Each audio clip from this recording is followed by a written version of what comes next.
Ladies and gentlemen, welcome to Chanel Jasmine, the best novel Chanel for romantic stories.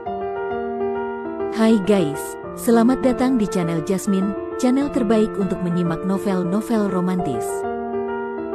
Mohon dukung channel ini dengan subscribe, like dan share video-video yang ada di channel ini. Terima kasih.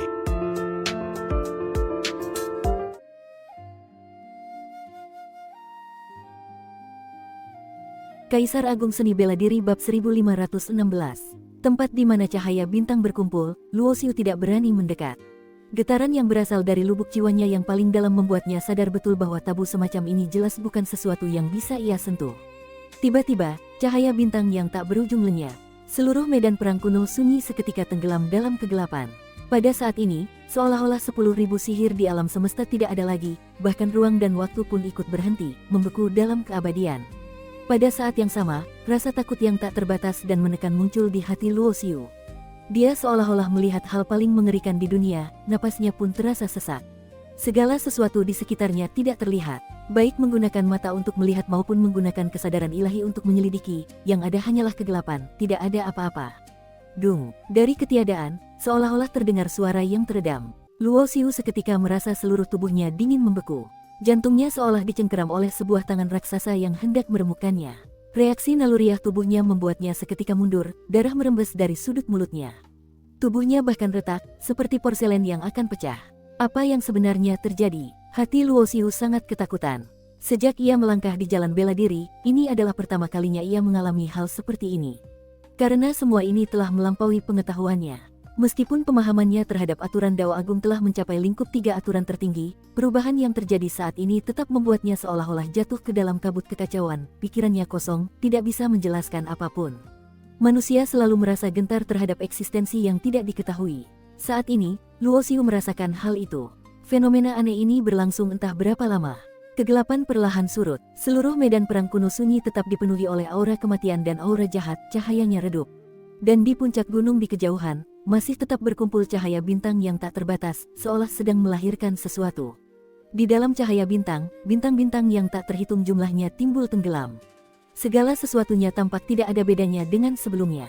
Hanya jejak darah yang menggantung di sudut mulutnya yang membuat Luo Xiu mengerti bahwa tadi benar-benar terjadi sesuatu yang aneh. Sampai-sampai aku hampir mengira diriku sendiri berhalusinasi. Luo Xiu menarik napas dalam-dalam. Di hadapan kekuatan misterius tadi, ia merasa dirinya begitu kecil. Jangankan dirinya yang sekarang hanya seorang dewa langit, bahkan jika di masa depan ia menjadi seorang dewa tertinggi, ia tidak yakin tabu di tempat ini adalah sesuatu yang bisa ia sentuh. Terlalu mengerikan. Inilah satu-satunya perasaan di lubuk hati Luo Xiu. Dia tidak berani terus berjalan maju. Gunung tempat cahaya bintang berkumpul itu, ia tidak mau mendekatinya selangkah pun. Seiring dengan semakin menjauh, perasaan sangat tidak nyaman di lubuk hatinya juga sedikit mereda. Luo Xiu kembali menoleh ke belakang. Tempat berkumpulnya cahaya bintang itu seperti pusaran berbentuk corong.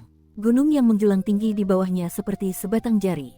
Sebatang jari, di ujungnya berkumpul galaksi tak berujung, mengandung bintang-bintang di seluruh alam semesta. Luo Xiu juga tidak menyangka bahwa ia hanya karena didorong oleh rasa ingin tahu datang untuk melihat rahasia di kedalaman alam rahasia kuno sunyi, tetapi tidak disangka ia secara tidak sengaja menyentuh sebuah tabu. Apa itu tabu? Tabu adalah eksistensi yang tidak boleh disebut. Dan di alam dewa, dari era kuno yang jauh hingga sekarang, yang disebut tabu adalah kaisar dewa. Hal-hal yang berhubungan dengan kaisar dewa dianggap sebagai tabu. Karena Luo Xiu di dalam hatinya telah menyebut tempat ini sebagai tabu, maka itu berarti ia curiga bahwa rahasia yang ada di sini berhubungan dengan kaisar dewa. Tidak peduli era apa, tidak peduli alam semesta mana, eksistensi tingkat kaisar dewa bukanlah sesuatu yang bisa disentuh oleh orang biasa. Selain para mahadewa tiada taraf yang cukup kuat untuk menahan kaisar dewa, jika ada kultivator bela diri lain yang berani menyentuh tabu kaisar dewa, pada dasarnya akan berakhir dengan kematian. Jarak semakin jauh, Luo Xiu kembali menoleh, hatinya semakin ketakutan, karena ia samar-samar seolah melihat di atas gunung yang seperti jari itu, di dalam cahaya bintang tak berujung yang berkumpul, sesosok bayangan manusia. Luo Xiu buru-buru menarik kembali pandangannya. Eksistensi tabu bukanlah sesuatu yang bisa ia sentuh. Ia segera mempercepat langkahnya, hanya ingin secepatnya meninggalkan tempat penuh masalah ini. Bahkan ia sudah berencana setelah pergi, ia akan menggunakan kultivasi terkuat yang bisa ia kerahkan saat ini untuk menyegel pintu masuk alam rahasia kuno sunyi. Siruo dan Duan Kong dan yang lainnya sudah menjadi dewa. Jika mereka juga karena penasaran menerobos masuk ke sini, nyawa mereka akan terancam. Terlebih lagi, Meskipun di alam rahasia kuno sunyi ada eksistensi seperti tabu, tetapi waktu yang sangat panjang telah berlalu dan eksistensi tabu itu tidak pernah melangkah keluar dari sini setengah langkah pun. Jadi Luo Xiu juga berspekulasi bahwa di baliknya pasti ada suatu alasan. Mungkin dalam waktu yang sangat lama di masa depan, eksistensi tabu itu juga tidak akan meninggalkan alam rahasia kuno sunyi. Hal yang bersifat probabilitas ini, Luo Xiu juga tidak terlalu yakin, tetapi ia juga tidak berdaya. Ia hanya bisa berharap di masa depan, ia bisa secepatnya meningkatkan kekuatan kultivasinya, agar bisa melindungi kerabat dan teman-temannya. Tiba-tiba, Luo Xiu menyadari bahwa arah yang ia tuju sedikit menyimpang dari jalan kedatangannya. Ia melangkah masuk ke sebuah area di mana tanahnya berwarna merah darah.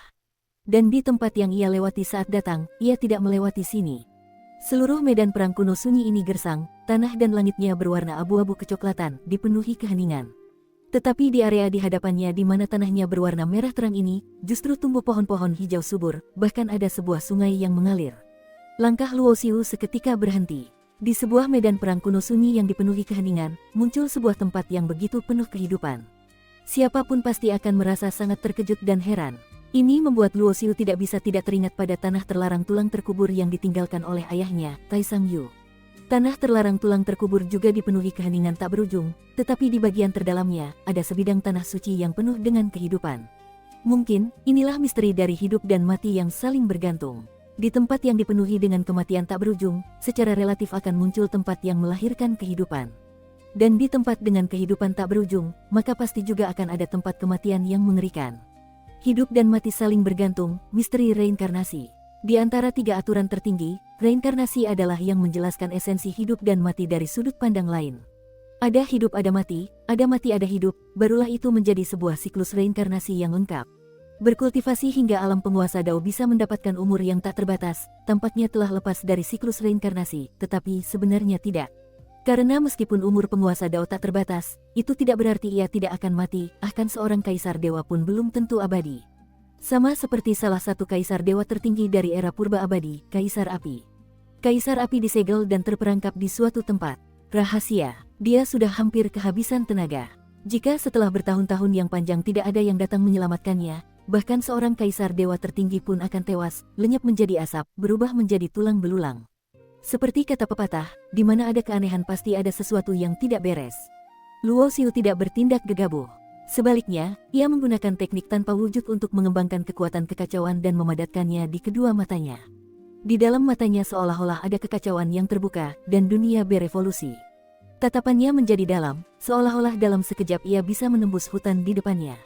Tiba-tiba, ia melihat seolah-olah ada cahaya yang berkelip di dalam hutan. Dan persepsinya tidak merasakan bahaya apapun di sini. Masuk untuk melihat, meskipun hatinya sangat waspada terhadap tabu di kedalaman medan perang kuno sunyi itu, tetapi Luo Xiu memiliki hati Dao yang tak kenal takut. Selain eksistensi yang pasti akan membunuhnya jika disentuh, ia tidak benar-benar takut pada apapun. Jalan bela diri berarti tak terkalahkan, maju dengan gagah berani, tidak boleh ragu-ragu. Tentu saja, batasannya perlu dikendalikan sendiri. Keberanian murni tanpa rasa takut, seperti gunung yang mengumpulkan cahaya bintang itu, jika ia nekat menerjangnya, itu sama saja dengan cari mati. Setelah ragu sejenak, Luo Xiu berjalan masuk ke hutan di depannya. Tanah di bawah kakinya seolah-olah telah direndam dalam darah, merahnya sedikit mengerikan. Setelah masuk ke dalam hutan, semuanya tampak normal. Luo Xiu berjalan menuju tempat di mana ia melihat cahaya tadi. Di bawah sebatang pohon besar yang kokoh dan rimbun, tatapan Luo Xiu tiba-tiba menajam.